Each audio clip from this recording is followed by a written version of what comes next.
Eco sensitive ઝોનનો હાલ વિરોધ ચાલી રહ્યો છે। સૌરાષ્ટ્રના જે 3 જિલ્લા છે ત્યાં ઇકો સેન્સિટિવ ઝોનનો ગામના લોકો વિરોધ કરી રહ્યા છે। 196 ગામના લોકો ઇકો સેન્સિટિવ ઝોનનો વિરોધ કર્યો, જેને લઈ હાલ અત્યારે વિરોધ ચાલી રહ્યો છે। અને સુરત શહેરમાં ઇકો સેન્સિટિવ ઝોનનો વિરોધ કરાયો। સુરતમાં વસતા અમરેલી, જૂનાગઢ અને ગીર સોમનાથ જિલ્લાના ખેડૂતો અને આગેવાનો પહોંચ્યા વરાછાના માનગઢ ચોક ખાતે। ઇફકોના ચેરમેન દિલીપ સંઘાણી પણ આપણી સાથે ફોન લાઈનથી જોડાઈ ચૂક્યા છે। દિલીપભાઈ, આજે સુરતમાં પણ ઇકો સેન્સિટિવ ઝોનનો વિરોધ કરવામાં આવ્યો છે, આપની પ્રતિક્રિયા? સુરતમાં જે જોડાણા છે એવું માનું છું। ગીર કાંઠાના જિલ્લાઓ એટલે અમરેલી, ગીર સોમનાથ, જુનાગઢ વગેરે પોતાના ભાઈ ભાંડુ બેન દીકરીને જંગલી જાનવર ઘરમાંથી, સીમમાંથી, ગામમાંથી ઉપાડીને ખાઈ જાય અને માનો કે એની સામે સંરક્ષણ માટે પ્રયાસ થાય, જંગલી જાનવરને કોઈ ઈજા થાય તો ગ્રામવાસીને પકડીને પૂરી દેવામાં આવે। આવા અનેક કિસ્સાઓ છે। છેલ્લા વર્ષમાં લગભગ 140 જેટલા માનવ જીવની આ જંગલી પ્રાણીઓ ખાઈ ગયા છે, એને કોઈ રક્ષણ નથી। તો હું માનું છું સુરતમાં માત્ર નહીં, માનવતાવાદી લોકોએ પણ વિચારવું જોઈએ। 140 જેટલા મોત કમોત જંગલી પ્રાણીઓ ખાઈ જાય અને સદાય સભ્ય સમાજ પોતાની જાતને ગણાવતો હોય, એક ગરીબ અને ગામડા માણસ એટલે એના માટે સહાનુભૂતિ નહીં કહી શબ્દો કાઢવા, કોર્ટ પણ સામાન્ય છે આવા એક બે કિસ્સામાં શું મોટો નોટિસો આપે। 140નો આંકડો વિધાનસભામાં આવેલો છે, 39નો કે જંગલી પ્રાણીઓ ખાઈ ગયા છે અને 240 જેટલા લગભગ ઈજાઓ થઈ છે। આવડી મોટો આંકડા હોય તો પણ માનવ જીવ બચાવવા માટે સુરતના જે મિત્રોએ આમાં માગણીઓ કરી છે એને હું અભિનંદન આપું છું। એમને માનવ જીવ માટેનો જે પ્રયાસ કર્યો છે એ ખુશીની વાત છે। જી દિલીપભાઈ, આપ અમારી સાથે જોડાયા તે બદલ આપનો આભાર। તો પૂર્વ સાંસદ નારાયણભાઈ કાછડિયા પણ આપણી સાથે જોડાઈ ચૂક્યા છે। જી નારાયણભાઈ, ઠેર ઠેર ઇકો સેન્સિટિવ ઝોનનો વિરોધ થઈ રહ્યો છે, તેમ છતાં આજે સરકાર નથી માનતી, આપની શું પ્રતિક્રિયા?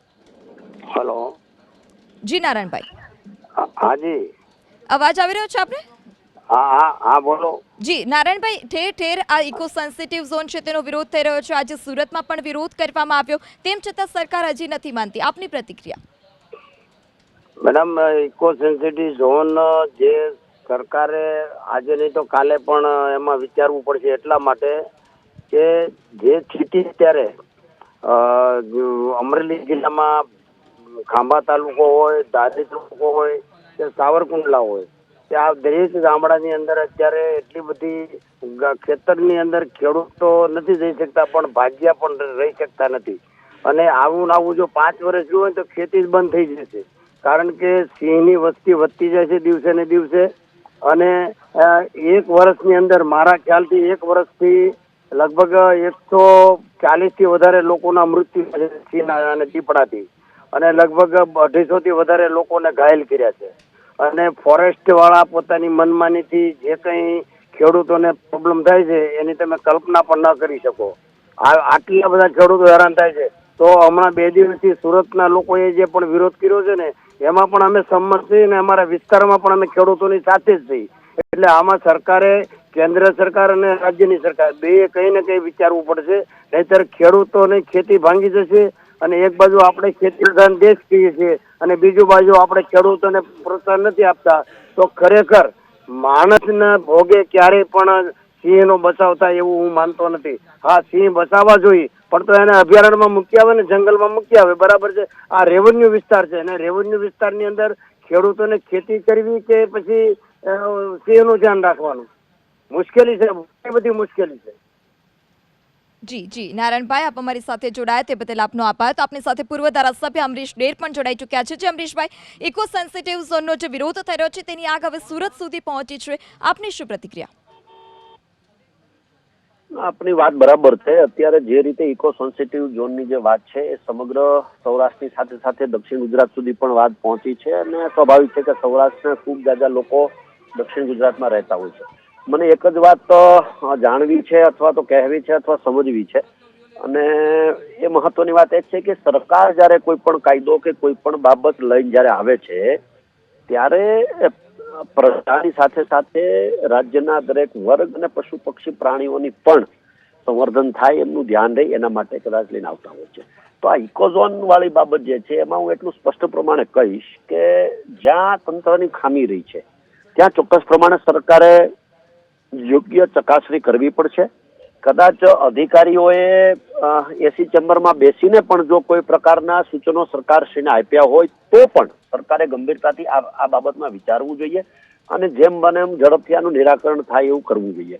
ભૂતકાળની એક જો વાત કરીએ તો રાજ્યસભાના સાંસદ આદરણીય પરિમલભાઈ નથવાણીએ પણ એક વિડીયો અથવા તો એક વાત શેર કરી કે અમરેલી જિલ્લામાંથી એક સિંહણને શિફ્ટ કરવામાં આવી હતી જામનગર. એમની મેળે એ સિંહણ પોતાની જગ્યાએ રેવન્યુ વિભાગમાં ઘણા સમય પછી આવી. તો હું કહેવા માંગુ છું કે જે પ્રમાણેની સ્થિતિ જંગલ અને રેવન્યુ વિસ્તારની જે છે જેના હિસાબે કદાચ ખેડૂતોને તકલીફ થતી હોય અથવા ક્યાંક કોઈ પશુ પક્ષી પ્રાણીઓને પણ જો તકલીફ થતી હોય તો વચલો રસ્તો 100% નીકળતો હોય છે. પણ માત્ર ને માત્ર ખેડૂતો હેરાન થાય, માત્ર ને માત્ર ઇકો વિસ્તાર ઝોનમાં આવતા લોકો હેરાન થતા હોય તો એ ક્યાંક ને ક્યાંક ભૂલ ભરેલી બાબત છે. મને વિશ્વાસ છે અને ભરોસો છે કે સરકાર આ બાબતની અંદર યોગ્ય નિર્ણય કરી અને આગળ આવશે જેથી કરીને બધી જ બાબતોને યોગ્ય રીતે ન્યાય આપી શકે. જી અમરીશભાઈ, આપ અમારી સાથે જોડાયા તે બદલ આપનો આભાર. હાલમાં 196 ગામની અંદર જે સેન્ટ્રલ વન પર્યાવરણ મંત્રાલય દ્વારા જે ઇકો સેન્સિટિવ ઝોન લાગુ કરવામાં આવ્યો છે એમના વિરોધને લઈ અને આજે સુરતની અંદર સરદાર સાહેબની પુણ્યતિથિ નિમિત્તે માનગઢ ચોક સાથે વિરોધ પ્રદર્શન કરવામાં આવી રહ્યું છે. આવનારા સમયની અંદર અમે વધુમાં વધુ ઉગ્ર આંદોલન કરવાની તૈયારી છે. તમામનો એક જ અવાજ છે કે ઇકોઝોન સંપૂર્ણપણે નાબૂદ કરવામાં આવે અને આજે સરદાર વલ્લભભાઈ પટેલની પુણ્યતિથિ નિમિત્તે આ આંદોલનનું બીજ અહીંથી રોપવામાં આવી રહ્યું છે અને આગામી દિવસોમાં આ આંદોલન સમગ્ર ગુજરાતની અંદર એક વટવૃક્ષ રૂપે ફેલાશે અને સરકારને આની સામે નમવાની જરૂર પડશે. ઇકોઝોન લાગુ પડશે તો ખેડૂતો ખેતી પણ નહીં વ્યવસ્થિત કરી શકે. હજે ઇકોઝોન લાગ્યો નથી છતાંય જંગલ ખાતાનો એટલો બધો ખેડૂત લોકોને ત્રાસ છે કે ખેડૂત એનાથી પરેશાન છે, પોતપોતાની ખેતી પણ વ્યવસ્થિત કરી શકતા નથી.